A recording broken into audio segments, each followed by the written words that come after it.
Olá! Se você é fã de mistérios e histórias de terror real, não esqueça de se inscrever aqui no canal Protocolo Medo, deixar o seu like e compartilhar este vídeo com seus amigos. Sua participação é fundamental para continuarmos desenterrando esses segredos. Agora, vamos ao vídeo. Existem histórias que a história tenta esquecer, mas que o horror insiste em desenterrar. Imagine um campo de batalha onde a morte se recusa a ser o fim. Onde homens que deveriam estar mortos decidem se levantar e lutar uma última vez. Hoje, eu vou te contar sobre o dia em que o inferno transbordou nas trincheiras da Primeira Guerra Mundial. Esta é a história real, crua e aterrorizante do ataque dos homens mortos na fortaleza de Osowiec. Prepare-se, pois o que você vai ver não é apenas história militar. É um conto de horror que desafia a compreensão humana. O ano era 1915. No coração de uma Europa rasgada pelo aço, a fortaleza de Osowiec erguia-se como um sentinela. Localizada no que hoje é o nordeste da Polônia, essa fortaleza não era apenas uma construção de cimento e lama. Era um ponto estratégico vital que protegia o corredor entre os rios Nemen e Vistula Bug. Para o Império Alemão, capturar Osowiec era a única forma de abrir caminho para o interior da Rússia. Controlar as principais linhas ferroviárias era essencial para o avanço das tropas do Kaiser. Os russos sabiam disso. O 226º Regimento Zemliansky estava enterrado ali, sob metros de concreto. Eles recusavam-se a ceder cada centímetro de terra aos invasores alemães. Milhares de soldados alemães já haviam tentado ataques frontais massivos anteriormente. Mas a fortaleza permanecia de pé, um obstáculo irritante que precisava ser varrido do mapa. Em julho de 1915, sob o comando do Marechal Paul von Hindenburg, os alemães lançaram uma nova ofensiva. Desta vez, eles trouxeram 14 batalhões de infantaria e 30 baterias de artilharia pesada. Quase 30 canhões de cerco pesados martelavam as muralhas dia e noite sem parar. Mas eles sabiam que a artilharia comum não seria suficiente contra os defensores russos. Foi então que o comando alemão decidiu usar uma arma que a humanidade ainda não estava pronta para compreender. Eles decidiram usar o veneno. Decidiram usar o mortal gás cloro misturado com bromo.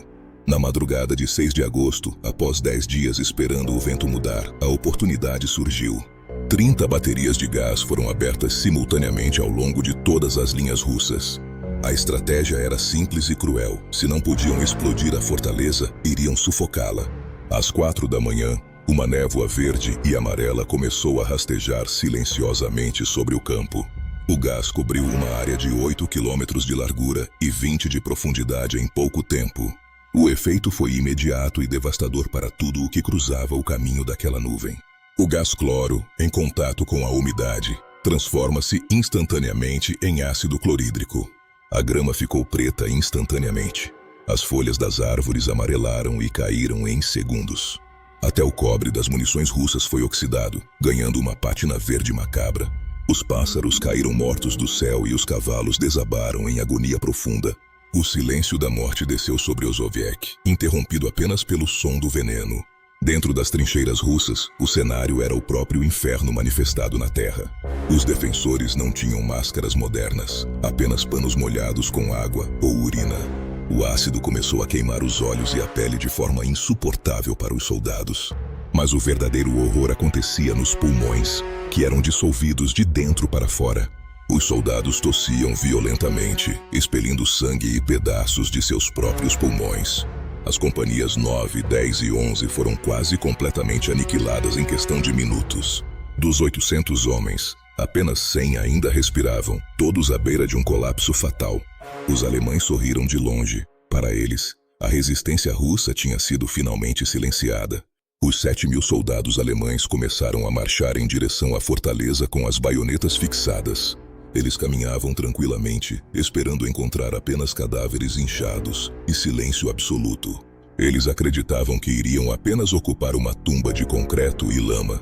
Mas quando a névoa começou a se dissipar, o impossível aconteceu nas trincheiras. Das trincheiras destruídas, vultos começaram a emergir como espectros do além. Eram sombras de homens envoltas em trapos sujos de sangue, cambaleando na lama. Eles seguravam seus fuzis Mosin Nagant com dedos que pareciam garras secas. Seus rostos estavam cobertos por bandagens ensanguentadas, ocultando a carne que derretia. Eles decidiram que a morte não seria o fim naquele dia fatídico. Liderados pelo segundo tenente Vladimir Kotlinski, a 13ª Companhia lançou uma carga suicida. 60 homens cobertos de sangue e tossindo pulmões correram contra 7.000 alemães. Eles não gritaram, emitiram apenas sons guturais de agonia profunda e ódio puro. Para os alemães, aquilo era um pesadelo real. Parecia que os mortos voltaram do rio Estige. O pânico espalhou-se instantaneamente. Soldados veteranos soltaram suas armas e gritaram. Eles começaram a recuar freneticamente, atropelando uns aos outros em desespero total. Muitos alemães morreram fatiados em seus próprios arames farpados ao tentar fugir. A vontade daqueles 60 homens expulsou 7.000 alemães do campo de batalha. Vladimir Kotlinski foi ferido mortalmente na carga e faleceu naquela mesma noite fria. Ele foi condecorado póstumamente, mas seu legado foi a lenda nascida na lama. Pouco depois, a maioria de seus homens também sucumbiu ao veneno letal. Eles morreram como heróis, mas entraram para a história como lendas do horror.